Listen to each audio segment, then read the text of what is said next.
What's going on? Eddie here with Guitar Mastery Method. Hope you're having a wonderful day. And today we're going to be doing something special. We're going to be learning some killer blues licks right here in the open position of our guitars using just one finger. This finger, to be exact. So the rest of the fingers, as far as today is concerned, can take a little vacation. And be sure to stick around till the end of the lesson because I've got a free gift for you and your guitar that you're going to love. All right, so let's get into it. Like I said, these licks are in the open position, and what that essentially means is this region right here of your fretboard where we tend to play open chords. So these are all in the key of E, and we're going to be learning 4 licks, one of which functions as a nice turnaround. So if you want to use it in an actual 12-bar kind of context, you absolutely can. But what's so great about these licks is they sound really, really cool and swampy when you're just droning in E. So let's start with lick number 1. It goes like this. Yeah, nice and swampy. I like this one. So this one we're going to start with the open low E, and then only our first finger. Remember, this is one finger blues we're playing. You're going to be just playing the 3rd fret here on the low E string, and then the open A string. So when you're playing the open string, this gives you a chance to kind of like remove your finger from the fretboard and get ready for the next move, since we only have that one finger to rely on, right? So we play that low E string, 3rd fret, open A, and then get our first finger ready to play the 2nd fret. All right, so. And then we're gonna do the same move where we remove the first finger, play the open D string, but then what we're gonna do is do a quick hammer on with our first finger on the 2nd fret of said D string. So it'll be. So if it helps, like kind of sing it to yourself as you're playing it, you know. Just to like give yourself kind of a rhythmic center to focus on. But then after we do that, we're gonna immediately release it, play the open D string, and then 2nd fret on A, and then open A. So we're doing kind of an ascending, descending thing, right?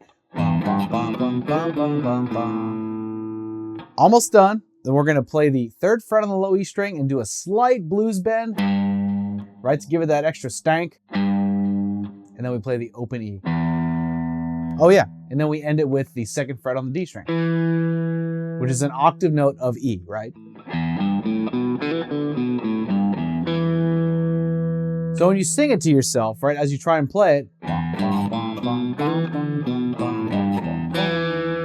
like I said, you don't have to be a good singer to do it. I definitely am not, but it helps to give that rhythmic center to it, so you're not just kind of playing through it maybe in a static sort of tempo, right? You want to give it a little bit of attitude. This is meant to have kind of a rhythmic movement to it. So singing it to yourself really helps, you know. So if you go, think of it like a vocal line, it'll really play in your favor, so that when you're learning this, even if it's note by note, you're giving it a kind of a rhythm to follow. And for lick number 2, we're going to be moving into the middle register here, starting on the D string. We're going to play the open D, hammering on with, remember, only one finger, our first finger, on the 2nd fret of the D string. And then what we're going to do is we're going to skip to the B string, play the B string open. So it's. And then from here, right, remember those open strings are helpful for us because they allow us time to gear our first finger up for the next move, which in this case is going to be a quick sliding down to the 2nd fret of the G string. I like to slide from the 3rd fret down to the 2nd fret. There's just something smooth and it's got some vibes, some mojo, you know. You can even repeat that, it sounds nice. All right, so we're going. That's the first little part of it, right? And then we're going to play the open G string, and then the 2nd fret on D. All right, almost done here. Once we play that part, and remember, sing it to yourself, right? As you're hearing it, and as you've heard me play it, you know, let how you sing it adhere to how you heard me play it, you know.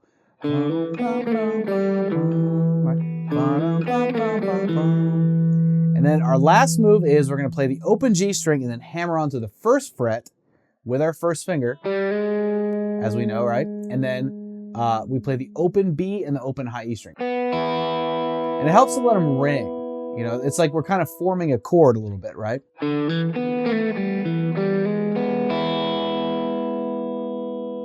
And because we're going for swampy, greasy kind of blues, you know, it's okay if some of the notes are ringing out, you know? Because that's the beauty of blues, is it's not always meant to be super polished and perfect. Obviously, you want to go for the accuracy of it, but it's like there's some happy accidents that can occur along the way where if it sounds a little, you know, swampy or greasy, right? If that's at least how it qualifies to your own ear, and that's a good thing. You can totally celebrate that, you know?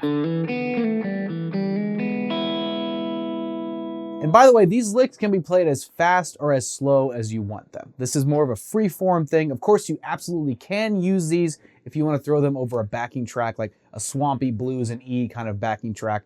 These licks will work perfectly in there. And you can even make adjustments to them tempo-wise, right? It may not always be the same tempo as far as playing it free form and when you play it to a backing track. But these are definitely like the kind of slow, groovy, like I said, swampy kind of licks. So, in fact, the slower you play them, the cooler they even sound. There's just something about them, you know? So that's lick number 2. We'll just recap it one more time.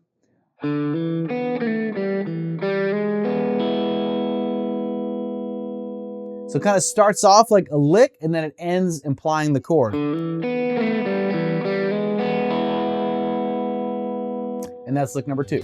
And hey, just real quick, if you're enjoying this lesson, be sure to hit that like button and consider subscribing to our YouTube channel. It really helps us out and it lets us know that you're enjoying these lessons and would like to see more. And believe me, we would love to bring you more. Okay, now let's get back to it. Lick number 3 explores the upper register of this open position. So we're going to be playing in the higher strings and it goes like this. This one's a little extra greasy and really plays into that thing I was talking about with like letting, you know, string noise happen and open strings. It all kind of works for it, right? So we start by playing the open B string. Then we play the 2nd fret. Remember, we're just using our first finger. All right, and then we're going to play the open high E string. And remember, open string means we have some time to plan our next move with our first finger. We're going to do a double stop here. So we're going to bar the 3rd fret of the B and high E strings. All right, give it some extra flavor. And then we're going to play the open high E string. And then 3rd fret on the B string. And then open high E. And then we're going to be doing a little trill, a very short trill, where we're playing the open G string. And then we're going to hammer on and pull off from the 1st fret off, right? Twice. So it's going to go more or less like that, right? So there's 2 of those. 1, 2. So we have, and the trill happens a little fast, right? But when you really slow it down, and then if, again, singing it to yourself, right? Right? To give it some rhythmic center.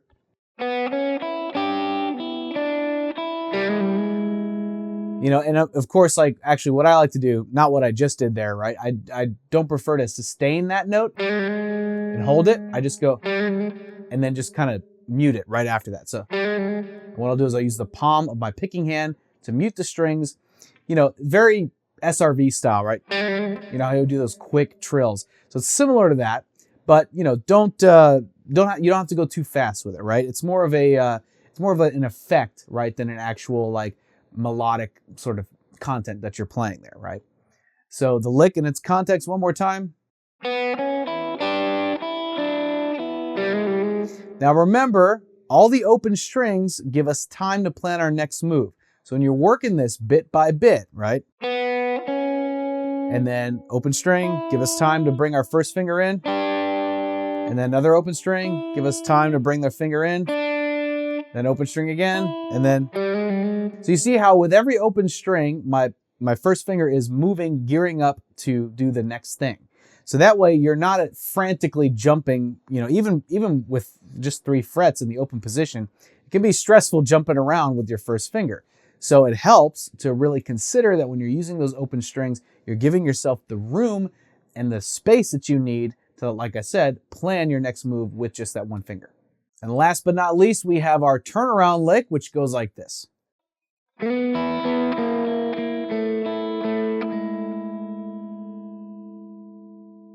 Super straightforward. I'd say this is probably the simplest of the 4 licks. We're going to slide into the 4th fret. All right, so we're venturing slightly out of the open position here, but it's necessary to get the whole effect of this type of turnaround lick. We're sliding into the 4th fret of the G string with our first finger, remember? Then we play the open high E string. So we are skipping the B string. So be sure when you're picking, right, you're taking your time. And I like to use alternate picking here. So it's like when I slide, I do a downstroke there, and then upstroke on the high E string. So that way it's a little bit more controlled as far as the movement of going, alternating, going up and down, as opposed to going down, down, right? All downstrokes. I'd rather go alternate them, right? Another thing you could do is if you anchor your hand to your guitar with either your pinky or a couple of your fingers, or even with your palm, not necessarily palm muting, but with your palm just kind of resting near the bridge to allow, the range of motion with your picking hand, especially when you're skipping strings. Because at first it's going to feel really weird if you're not used to doing that. So you want to develop a sense of comfort and in a sense of just like, second nature-ness, whatever, in order to do this kind of technique. And so it helps to just kind of have your hand as anchored to the guitar as possible. Because if you have a floating hand, then, there's a lot more risk if you're not already really precise with your picking using a floating wrist. There's a bigger risk, right? Risk. Two similar words. Risk of like hitting the wrong string, right? So we want to anchor our hand to the guitar as best we can, especially with a lick like this. So we slide into the 4th fret. I like to slide in from the 2nd fret, or you can slide it from the 3rd if you want to. It really doesn't matter. Then we play that open high E. Then we play 4, 3. All right, so we're slowly walking down, these frets. So we have, and then once we hit that 3rd fret, we're gonna upstroke on that high E string again, right? And then 3, 2, then high E again. All right, then we have another high E, and then we bring it down, we conclude it playing the 1st fret of the G string there, which kind of implies an E7 or an E major chord, right?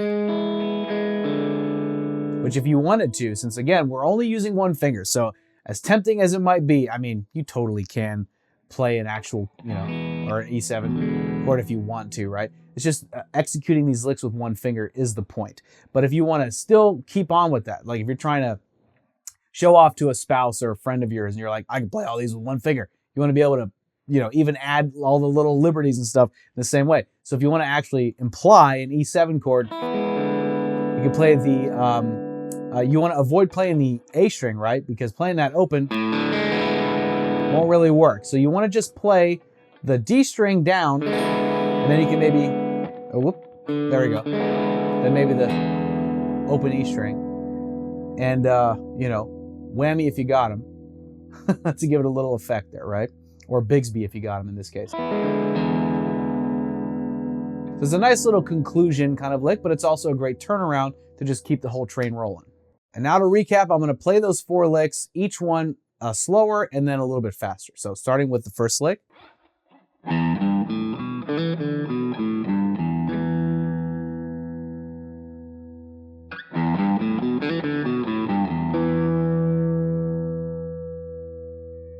Lick number 2.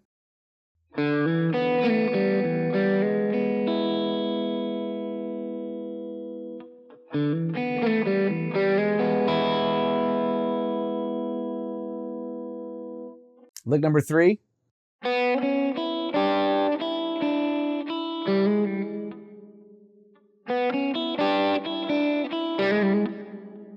And lick number 4.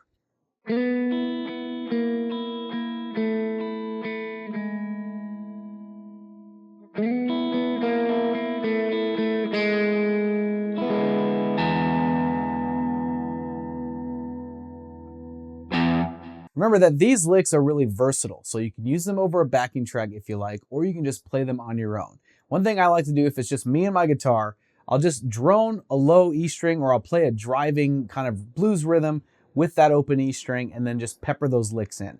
So you could do something like this, the first lick, obviously, you have to use the low E string, but you can use that as kind of a way to kick off the whole thing. So you can do something like this.